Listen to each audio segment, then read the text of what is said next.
Elle veut son doublé, je vais la désirer douée. Les gars, bienvenue dans ce nouveau débrief du match entre Leverkusen et le Paris Saint-Germain. Mais les gars. Elle me fait mal à la tête, cette équipe. Elle me fait mal à la tête. Victoire 7-2, 7-2 du Paris Saint-Germain. Ah, mais ils sont trop forts. Mais qui va les stopper? Mais qui peut me stopper, comme l'a dit Lafouine? Non, personne peut les stopper. J'ai juré qu'ils vont faire le back-to-back. J'ai juré, non, ils vont faire le back-to-back. Vraiment, hein, je le pense, sincèrement. Ça y est.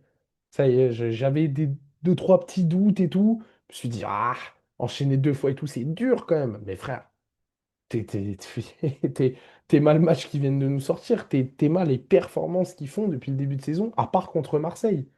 C'est. Désolé, désolé les Parisiens, mais il faut quand même le dire. C'est exceptionnel. C'est exceptionnel. Il y a tellement de choses à dire sur ce match. Déjà, début du match, grosse intensité de la part des Parisiens, corner. Et c'est là qu'on voit un nouveau point positif dans ce PSG. Les coups de pied arrêtés et la tête de Pacho qui marque son premier but au Paris Saint-Germain après 66 matchs, toutes compétitions confondues. Premier but de Pacho. Même moi, ça m'a étonné. Franchement, je savais même pas que c'était son premier but. Honnêtement, je savais même pas que c'était son premier but. Et franchement, quel but. En Ligue des Champions, sur une tête, sur un corner. Le guerrier, le soldat Pacho, qu'est-ce que j'aime ce joueur. Je le dis, qu'est-ce que j'aime ce joueur. Voilà, donc déjà 1-0, 1-0 pour le PSG, ça commence déjà fort. Tu te dis, bon, ils vont dérouler. Qu'est-ce qui se passe? Carton rouge pour Leverkusen, un coup stupide du capitaine de Leverkusen, Hendrich, c'est ça, hein, bon, les gars, je suis pas allemand, désolé, je le prononce peut-être mal. Un, un coup stupide, un coup de coude stupide sur Désiré Doué. Vraiment, je ne comprends pas comment tu peux être capitaine d'une équipe, tu perds 1-0. En soi, il y a moyen de revenir, tu vois, même si c'est Paris et tout, que c'est compliqué. Il y a moyen de revenir. Et là, tu fais un coup comme ça, tu condamnes ton équipe. Moi, je comprends pas, les gars. Moi, je comprends pas. Mais les gars, le plus fou, ce n'est pas là. Le plus fou, c'est que derrière, donc déjà, bon, carton rouge, déjà, Paris est à 11 contre 10. Donc là, tu te dis, bon, bah, c'est bon, ils vont gagner 4-5-0, parce que Paris, en ce moment, c'est trop. Penalty pour Leverkusen sur une mauvaise défense, une mauvaise défense de Pacho et de Zabarni. Carton rouge pour Zabarni, penalty pour Leverkusen. Et il y a un carton rouge limite, mais totalement mérité, les gars. Il faut le dire. Bon, Zabarni, il empêche clairement une action de but, même si pour moi, Chevalier aurait pu l'avoir. Et c'est pour ça que la faute de Zabarni, elle est bête. Parce que il n'était pas forcément obligé au vu de la position, mais là, c'est un petit peu le manque d'expérience. Tu vois, je pense pas qu'un Marquinhos aurait fait cette faute. Tu vois. Bah, ça m'a un peu rappelé la faute de Marquinhos, même si attention, il n'y avait pas du tout faute, hein. Je suis un Barcelonais, mais je reste objectif. La faute de Marquinhos sur Suarez à la remontada. Ça m'a un peu rappelé ça.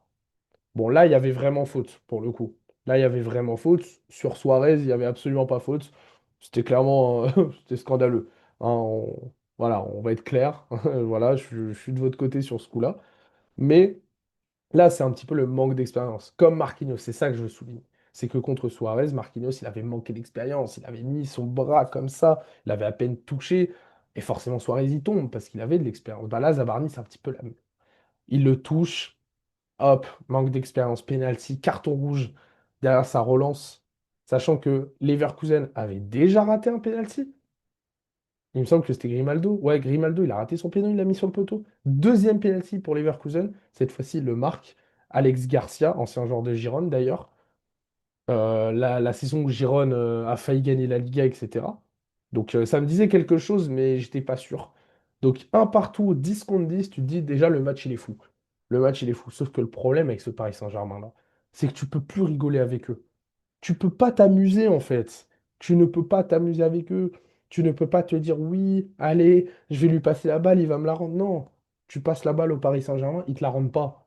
Ils te la rendent pas, ils te mettent un pétard dans la tête. C'est ça qu'ils te font. 4-1, 4-1 mi-temps. 4-1 mi-temps, à 10 contre 10, avec un carton rouge, chacun, sachant qu'il y avait un partout, que Leverkusen égalise. Mais oh les gars, calmez-vous, non? Calmez-vous, je sais pas. Avec des buts, bon bah de Pacho, c'est qui a marqué Désiré Doué. Désiré Doué qui m'est doublé d'ailleurs.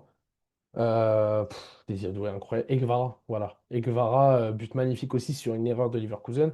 Donc le deuxième but, c'est Désiré Doué. Troisième but, c'est Guevara, c'est ça. Et quatrième but, c'est encore Désiré Doué qui met une enroulée absolument sublime. Vraiment. Et là, on a retrouvé le Désiré Doué de la saison dernière en Ligue des Champions. Mais c'est là où j'adore ce joueur. J'adore ce joueur parce que moi, je suis pas dans cette guéguerre, Lamine Yamal. Je m'en fous. Oui, pour moi, Lamine Yamal est meilleur. Mais c'est un autre débat. Mais on peut pas se mentir que Désiré Doué, il est clutch à la mort, les gars. En LDC, il est clutch de fou. C'est ça le truc. C'est ça pour moi la différence. C'est que il y a quand même cette efficacité. Je trouve que parfois il manque à Lamine Yamal. C'est mon avis. Je ne dis pas que Doué est meilleur que Yamal. Je dis juste que Doué, il a ce truc. Il a ce truc où il peut finir plus facilement. Et là, les deux buts qu'il met, mais les frères. Les frères, surtout le deuxième. Tout le deuxième. Mais j'ai trop crié ce soir. Ce soir, j'ai trop crié entre le Barça et Paris, j'ai trop crié. C'est une dinguerie. Désiré Doué, masterclass. Masterclass. Je sais même pas qui a été homme du match, mais je pense que c'est Désiré Doué. Pour moi, c'est soit Doué, soit Vitinha ce soir. Parce que Vitinha, on va en parler après aussi. À quel point il mérite excusez-moi, d'être, je vais y arriver, d'être top 3 Ballon d'Or. Il le mérite. Voilà. Mais en revenant sur Doué, Doué, il est léché, il est trop fort ce joueur. On sent qu'il a un talent, mais je me demande la carrière qu'il va avoir. Parce que lui, c'est pareil, ça peut prétendre au Ballon d'Or tous les jours. Dans les années à venir, peut-être même l'année prochaine, hein, on ne sait jamais. S'il te sort une saison, s'il te sort une saison à 25 buts et 22 passes D, que le PSG gagne la Ligue des Champions, sait-on jamais? Sait-on jamais? Désiré Doué, comme à Lamine Yamal, peut prétendre au Ballon d'Or. Parce que vraiment, après, là, je m'avance, hein. Je m'avance beaucoup, je vois beaucoup dans l'avenir. Mais c'est que pour moi, il a tellement de talent, ce mec, que voilà, hein, En fait, il y a aucun point négatif ce soir du côté du Paris Saint-Germain.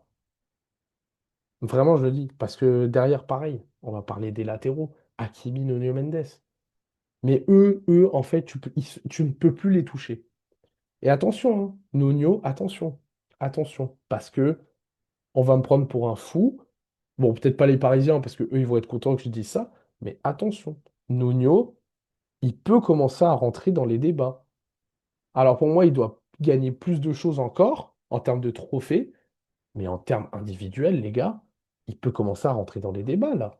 Marcelo, Roberto Carlos et tout ça. Je dis pas qu'il est meilleur qu'eux, attention. Je dis juste que dans pas longtemps, je pense qu'il y aura un réel débat, parce que ce joueur est incroyable. Nuno Mendes, c'est incroyable. Il réinvente son poste. Il réinvente son poste tellement il est décisif. Après son coup franc contre... c'était qui déjà Strasbourg? Là, il marque encore. Les gars, qu'est-ce que vous voulez faire? Il marque plus que certains joueurs, certains attaquants, grands attaquants. Il marque plus que certains grands attaquants. Il marque plus que Vinicius, les frères. Vous vous rendez compte de ce que je suis en train de dire là? Il marque plus que Vinicius, il marque plus que Rodrigo, il marque plus que Yamal. Il marque plus que Yamal là. C'est une dinguerie monumentale, en fait. Il marque encore ce soir sur une passe exceptionnelle de Vitinha. Il me semble que c'est Vitinha. Oh là là. Oh, j'espère que je dis pas de bêtises. Il me semble que c'est Vitinha, mais de toute façon, Vitinha il est trop fort. Finition parfaite. T'as l'impression le mec, il est lié, quoi. T'as l'impression que c'est Rafinha, en fait. C'est une dinguerie. Et la cerise sur le gâteau, c'est que Dembélé revient. Dembélé est de retour, les gars. Dembélé qui revient et qui marque sur son deuxième ballon. Le ballon d'or est de retour. Le roi, le retour du roi. C'est comme Aragorn au Mordor face à Sauron. C'est la même chose. C'est la même chose. Et voilà, directement il marque. Sur une passe magnifique de Barcola, rien à dire. D'ailleurs, Barcola, gros match aussi. Je vais le mentionner aussi. Mais comme je dis, pour moi, tous les Parisiens, à part Zabarni, ils ont fait un gros match. Voilà, sans discussion.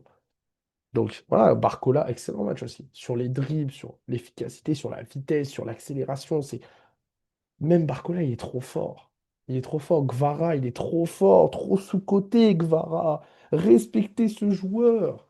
Il est beaucoup trop fort. C'est une dinguerie. Mais les pauvres, j'ai de la peine pour Leverkusen ce soir. Parce que moi, je suis pas parisien. Bon, les Parisiens, ils vont pas avoir de peine. Ah ouais, c'est normal. Moi, j'ai pas eu de peine pour l'Olympiakos. Vous voyez ce que je veux dire? Ouais, c'est normal. Mais j'ai de la peine tellement. En fait, le pire, c'est que Leverkusen, ils font pas un si mauvais match que ça. Bon, ils s'en prennent 7 donc si. Mais c'est pas. Ils n'ont pas été dégueulasses à 100%. Mais c'est juste Paris qui est trop fort. C'est juste Paris qui est trop, trop fort. Et les gars, je vous jure qu'en tant que spectateur neutre, parce que moi, je ne déteste pas le Paris Saint-Germain, même si je suis barcelonais, mais c'est un plaisir de les regarder. Je vous jure que on voit du football, du vrai football. Mais les gars, c'est un pur plaisir. Vraiment. C'est c'est incroyable. Et pour finir, Vitinha, qui, après un match extraordinaire, je ne sais pas combien il a de pourcentage de passes réussies, à un moment, il avait 100%. Voilà. Mais ça m'étonnerait même pas que ça soit 100% en fait. Ça m'étonnerait même pas que ça soit 100% à la fin du match. Derrière, à la fin, il te met un pétard sur le septième but. Une frappe que Vitinha met de plus en plus, hein. Vitinha marque de plus en plus. Il devient de plus en plus décisif lui aussi. Et ça fait peur. Ça fait peur à tout le monde. Parce que là, Vitinha, il recommence à rentrer dans un système où c'est parfait, en fait. C'est parfait. Il commence à être parfait. Genre, c'est comme un Pedri. C'est pareil, c'est presque parfait, en fait. Les deux, c'est trop élevé. C'est trop élevé. J'ai rarement vu ça, moi. Moi, il n'y a que très peu de joueurs où vraiment, intrinsèquement, j'ai vu ça. Vraiment. Et pour moi, Vitinha fait partie de ça. Vitinha, c'est le meilleur joueur du Paris Saint-Germain. Intrinsèquement, avec le ballon, c'est le meilleur joueur du PSG. Comme Pedri, pour moi, est le meilleur joueur du Barça. C'est pareil. C'est juste qu'on va plus reconnaître les attaquants comme les Yamal, les Dembélé, etc. Mais si on regarde sur un terrain de football avec un ballon, je vous assure que ces deux-là, c'est les meilleurs joueurs du monde. Je le dis. Voilà. Bref, le PSG gagne 7-2. Ils sont premiers avec +10. Ils ont marqué 13 buts en 3 matchs. 13 buts en 3 matchs.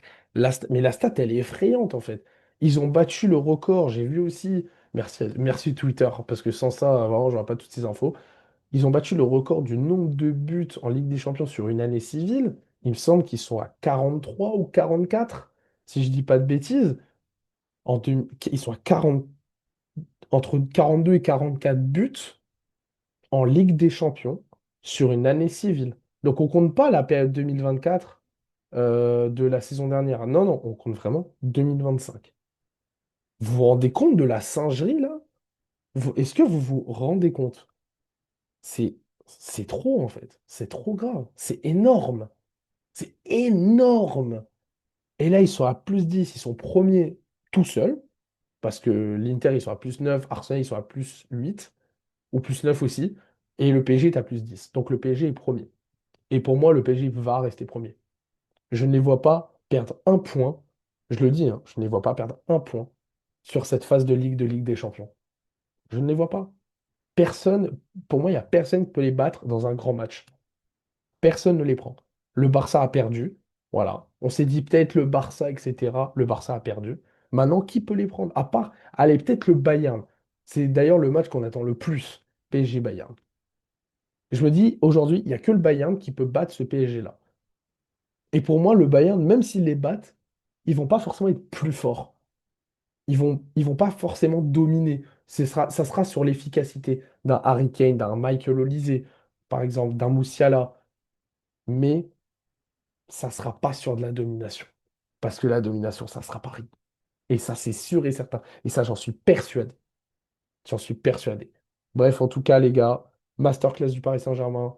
Moi, je suis content pour eux parce qu'ils confirment ce qui a déjà été confirmé en fait. Ils confirment leur niveau tout simplement. Moi, le Paris Saint-Germain, c'est un club que j'aime plutôt bien, même si là, ce soir, j'étais plutôt neutre, parce que Leverkusen, j'aime bien aussi. Mais quel régal, quel régal. J'ai vécu une soirée, en plus en même temps, j'ai regardé Arsenal Atlético Madrid, 4-0 pour Arsenal. Ça, par contre, je suis content. Parce que j'aime pas Atlético, j'aime bien Arsenal. Donc voilà, le Harambol originel a été vaincu par le Harambol de Arteta. Et ça, je suis bien content, avec un doublé de Gyökeres qui en plus a marqué avec la Beuteuse. Donc ça, c'est magnifique. Ça, c'est magnifique. Donc vraiment, soirée parfaite. Vraiment, soirée parfaite. J'ai vu des scores. Le PSV, ils ont battu Naples 5-2. City, ils ont gagné 3-0, je sais plus combien. Enfin bref, soirée de fou malade. C'est, c'est vraiment une soirée de LDC et comme on les aime. Bref, en tout cas, voilà. Bravo Paris Saint-Germain. Vous êtes la meilleure équipe du monde et de très très loin. Et même, je commence à me poser la question, ça y est, est-ce que... Parce qu'au début, moi, je rigolais un petit peu quand on me disait oui, c'est la meilleure équipe de l'histoire et tout ça. Alors pour moi, c'est pas la meilleure équipe de l'histoire. Moi, je le dis quand même. Mais ça commence à monter des grades, ça commence à monter des places au classement des meilleures équipes de l'histoire. Rien à dire, parce que je ne vois aucun défaut à ce PSG aujourd'hui. Aucun. Je ne vois aucun défaut. Vraiment, je le dis. Bref, en tout cas, les gars, j'espère que vous avez kiffé la vidéo. N'hésitez pas à liker, à vous abonner, à me dire en commentaire ce que vous avez pensé, que ce soit sur la vidéo sur le Barça ou celle-là sur le PSG. Je prends tout ce que vous voulez, tout ce que vous voulez, même si vous voulez m'insulter, allez-y. Genre vraiment. Mais en tout cas, les gars, je vous souhaite une excellente soirée.